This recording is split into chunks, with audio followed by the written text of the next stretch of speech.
Simply নতুন করে নিজের দলকে আওয়ামীকরণ করছে, কারণ বিএনপি শহীদ জিয়া বেগম জিয়ার রাজনীতিকে অন করে না। ভাবখানা এরকম যে আমরা whole nation is a bunch of idiots, we are simply do not understand their backdoor palace politics. মানে দেখেন ওই যে সোনা মিয়া লাল মিয়ার গল্প, শহীদ জিয়ার রাজনীতি এনসিপিও করে, এমপি পার্টিও করে, জামাত সহ ইসলামিক দলগুলোও করে। তাকে চরম মূল্য দিতে হয়েছে আওয়ামী লীগ প্রশ্ন ডিল করতে না পারার কারণে। আমি আদালতে অথবা অন্য কোনো ফ্রেমে এই অঙ্গীকার নামায় এটা ওয়াদা করছি যে এই সংকে আমি চ্যালেঞ্জ করব না।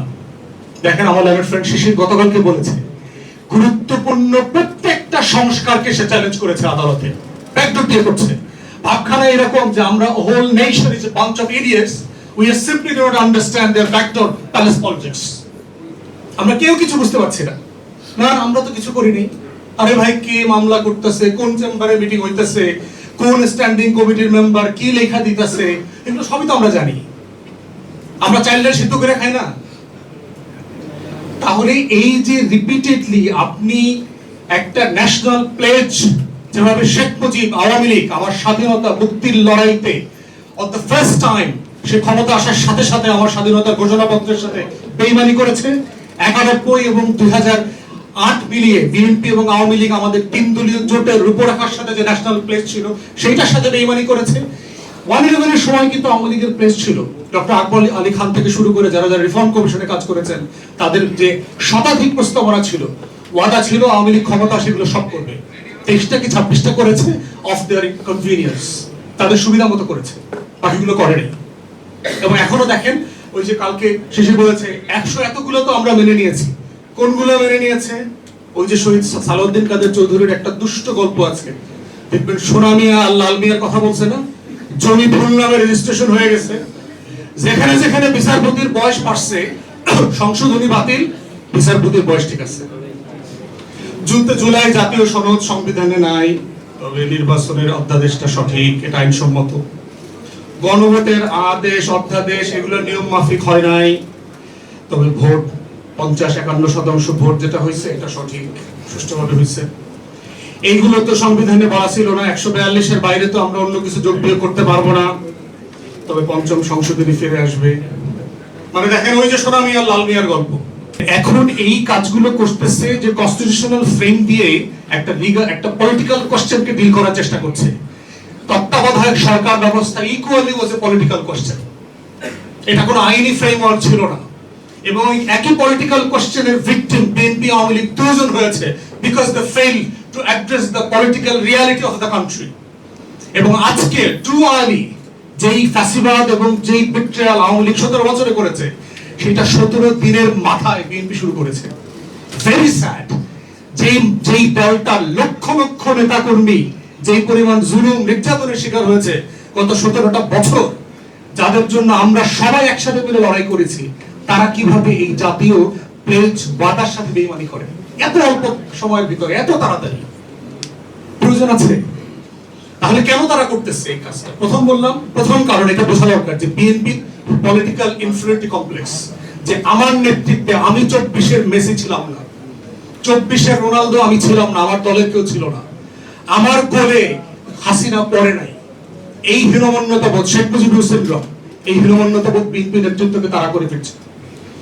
দ্বিতীয় যেটা হীনমন্যতা বিএনপি, সেটা হচ্ছে 72 পূজা, 72-এর সংবিধান এবং চুপ্পুকে ধরে রাখার ব্যাপারে ক্ষমতার যে ভরকেন্দ্রগুলো আছে কোথাও না কোথাও সে ওয়াদা দিয়ে আসছে যে আই শ্যাল নট টাচ। সে বলে আসছে যে আমার ক্ষমতায় আসা, আমার দেশে ফিরে আসা, আমার ল্যান্ডস্লাইড ভিক্টরি পাওয়া, আমার সরকারে যাওয়ার শর্ত সমূহের ভিতরে এটা থাকবে যে আমি চুপ্পুকে সরাবো না, আমি চুপ্পুকে হাসি মুখে রিসিভ করবো, গাড়ির সামনে দাঁড়ায় থাকবো, আমি 72-এর সংবিধানের পূজা করব, এটা বাতিল করব না। এই ওয়াদা সে কোথাও না কোথাও দিয়ে আসছে। এই জন্য সে despite understanding the necessary evil, সে এইটা থেকে উদ্যোগ করতে পারছে না।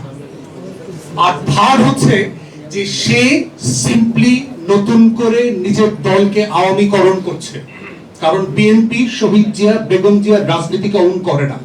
সে সেন্টার থেকে সেন্টার লেফটে যাবে এবং এবারের ভোটের যে মার্জিনে আমরা দেখেছি আওয়ামী লীগের ভোট এবং মাইনরিটিদের ভোট নিয়ে বিএনপিকে জিততে হয়েছে।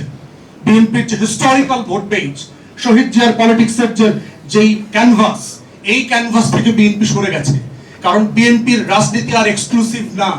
শহীদ জিয়ার রাজনীতি এনসিপিও করে, এনি পার্টিও করে, জামাত সহ ইসলামিক দলগুলোও করে। দিল্লির আধিপত্যবাদের বিরুদ্ধে রাজনীতি, বাংলাদেশপন্থী রাজনীতি, রাজনীতি আর এক্সক্লুসিভ নাই।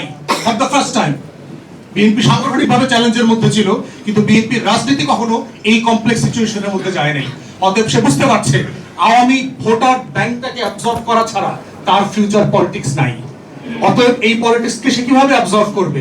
৭২-এর সংবিধান রেখে, কাঠামো রেখে, চুপ্পুকে রেখে, এবং যেটা সে ভোটে সাকসেসফুলি করেছে। কিন্তু দিন শেষে হবে কি, এইটা তাকে রেজাল্ট দেবে না। শহীদ জিয়া এই খেলাটা খেলেছিলেন, শেখ হাসিনাকে ফিরিয়ে নিয়ে আসছিলেন, আওয়ামী লীগের ৪ টুকরা আওয়ামী লীগকে ৭৯-তে নির্বাচন করতে দিছিলেন, সংসদে পুনর্বাসন করছিলেন।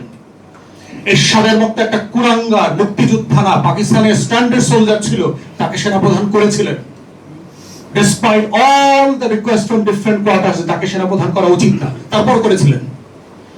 এবং এটার জন্য তাকে চরম জীবন দিয়ে মাসুল দিতে হয়েছে। বাংলাদেশের অনলি সাকসেসফুল স্টেটসম্যান, তাকে চরম মূল্য দিতে হয়েছে আওয়ামী লীগ প্রশ্ন ডিল করতে না পারার কারণে, ৭২-এর সংবিধান, শেখ হাসিনা এবং ভারতের আধিপত্যবাদের প্রশ্ন ডিল করতে না পারার কারণে। এবং আজকেও দেখতে পাচ্ছি এই একই বিএনপি এক্স্যাক্টলি সেম ভুলগুলা প্রিম্যাচিউরলি করছে প্রত্যেকটা ইস্যুতে। এবং এই যে প্রিম্যাচিউর বাদ যেটা হবে প্রিম্যাচিউর বিহেভিয়ারের কারণে, এইটা আপনার জন্য আপনি নিতে পারবেন না। It will be so much for you to take. অথবা আমরা বলছি যে এখনো সময় আছে, please come back to your senses, behave just simply with your common sense. যে আল্লাহর রাস্তায় দেশটাকে অস্থিতিশীল করিয়েন না। ওয়ান লেভেলের মতো ডিফারেন্ট কোন সেটআপের কথা বাংলাদেশটা বেঁচে দিয়েন না। আমরা এই জাতি ৫৫ বছর পরে আমরা একটা স্টেবল, সেফ এন্ড সিকিউর দেশ দেখতে চাই, যেখানে এভরিবডি প্লেস দেয়ার ক্রিটিক্যাল রোল, এবং সেইটার সুযোগ এখনো আছে। তাই দয়া করে যেভাবে স্বাক্ষর করেছেন জুলাই জাতীয় সনদ, সেটা বাস্তবায়ন করেন, সকল দলকে নিয়ে করেন। এর থেকে প্রেসিং ইস্যু আছে ইরান যুদ্ধ, economic disaster, foreign reserve crisis, তেল, গ্যাস, জ্বালানি সংকট, গণপরিবহন, হাজারটা সমস্যা আছে। Let us work together for all those issues. যে বিষয়টাতে আমরা সবাই একমত হয়ে গেছি, এটার পিছনে সময় নষ্ট করিয়েন না আল্লাহর রাস্তায়। এটা বাস্তবায়ন করেন, আসেন অন্য বিষয়গুলো নিয়ে আমরা কাজ করি, এবং সেটাই হচ্ছে আগামী দিনের ওয়ে ফরওয়ার্ড। সবাইকে অসংখ্য ধন্যবাদ।